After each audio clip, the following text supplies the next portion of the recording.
Hello friends, आप सभी का विकास कोचिंग सेंटर 251 में स्वागत है। इम्पोर्टेंट क्वेश्चन एंड न्यूमेरिकल के साथ। क्वेश्चन नंबर 1 है हमारा।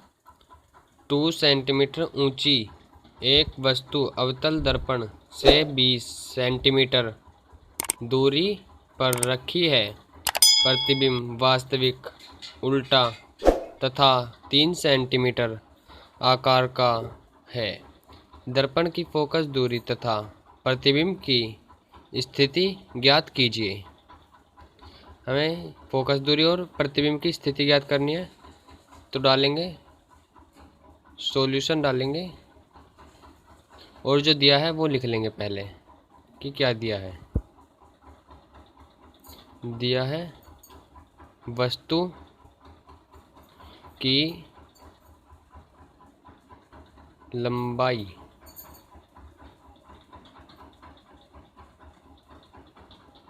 ओ इक्वल टू प्लस के 2 सेंटीमीटर।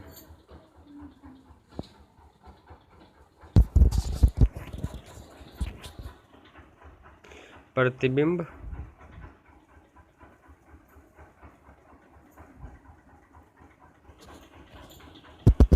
की लंबाई आई इक्वल टू माइनस के 3 सेंटीमीटर। वस्तु की दूरी u इक्वल टू माइनस के 20 सेंटीमीटर। प्रतिबिंब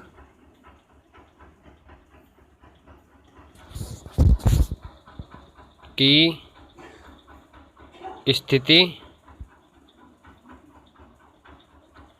ज्ञात करनी है, तो सूत्र का प्रयोग करके लिखेंगे रेखीय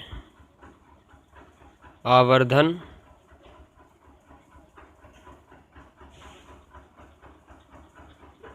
m equal to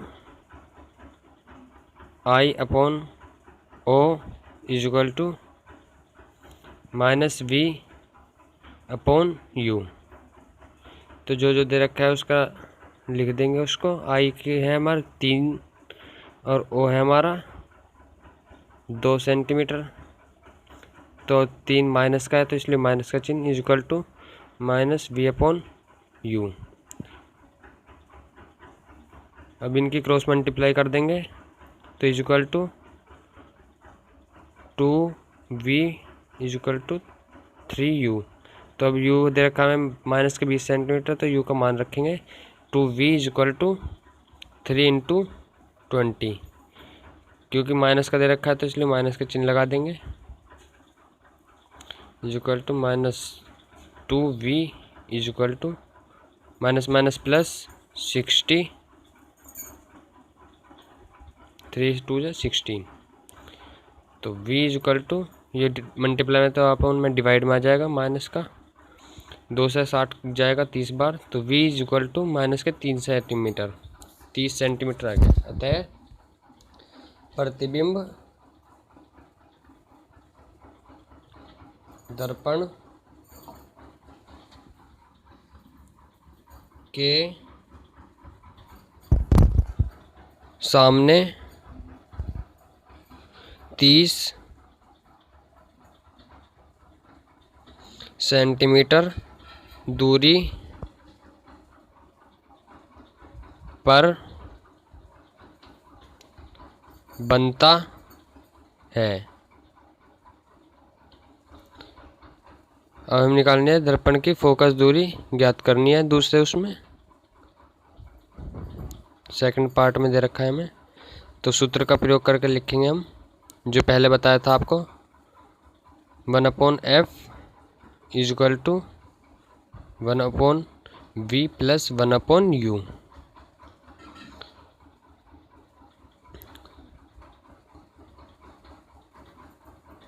one upon F equal to 1/v का मान रख देंगे माइनस के 30 सेंटीमीटर प्लस 1/u है हमारा माइनस के 20 सेंटीमीटर।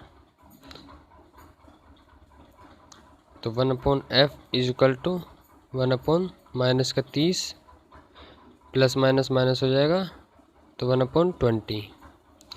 अभी इनका एलसीएम ले लेंगे। 1/f इज इक्वल टू 30 का और 20 का एलसीएम लेंगे तो 60 आएगा,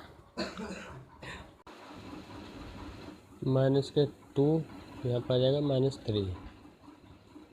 1/f is equal to minus के 5/60, क्योंकि माइनस माइनस प्लस तो चिन्ह माइनस का रहेगा, तो लिखेंगे आगे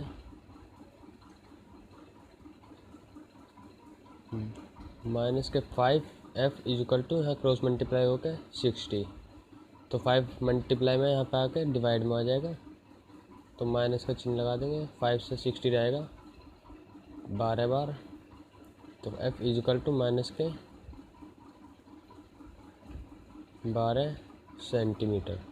यही हमारा आंसर है। वायु के सापेक्ष जल तथा कांच के अपवर्तनांक क्रमशः 4/3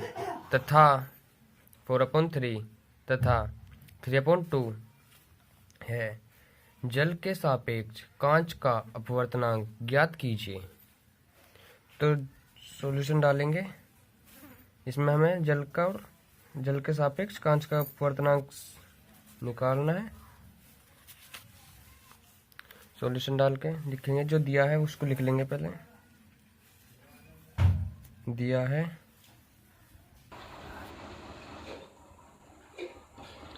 वायु के सापेक्ष जल का अपवर्तनांक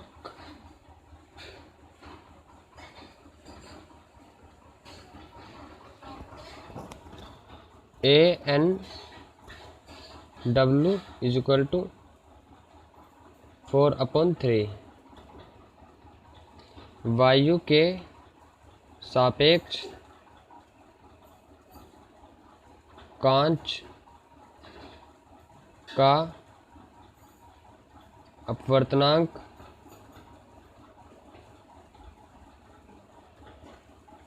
ANG इज इक्वल टू 3/2। जल के सापेक्ष कांच का अपवर्तनांक ज्ञात करना है, तो सूत्र का प्रयोग करके लिखेंगे। पहले लिखेंगे WNG, यानी कि W का मतलब वाटर, G का मतलब ग्लास। तो वाटर के सापेक्ष कांच का अपवर्तनांक ज्ञात करना है, सूत्र का प्रयोग करके करेंगे। ANW गुणा WNG into GN equal to है हमारा 1। ये हमारा सूत्र है एक। तो हमें निकालना क्या है, WNG इक्वल टू हो जाएगा 1/, ये दोनों मल्टीप्लाई में तो डिवाइड में पहुंच जाएंगे। ANW into GNA। WNG is equal to ANG/ANW। तो इनका मान रख देंगे। ANG का ANG बराबर दे रखा है 3/2, तो WNG is equal to 3/2 upon में लिखेंगे। ANW का मान दे रखा है 4/3, तो 4/3 लिखेंगे। 4 की 2 में और 3 की 3 में मल्टीप्लाई होएगी, तो 4 2 3 3 जा 9, 4 2 जा 8। तो अतः जल के सापेक्ष कांच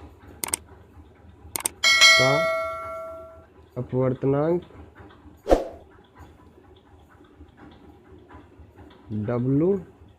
WNG इज इक्वल टू 9/8। यही हमारा आंसर है। आई होप ये क्वेश्चन आप सभी को समझ में आए होंगे। प्लीज़ चैनल को लाइक करें, शेयर करें एंड सब्सक्राइब करें। Thank you.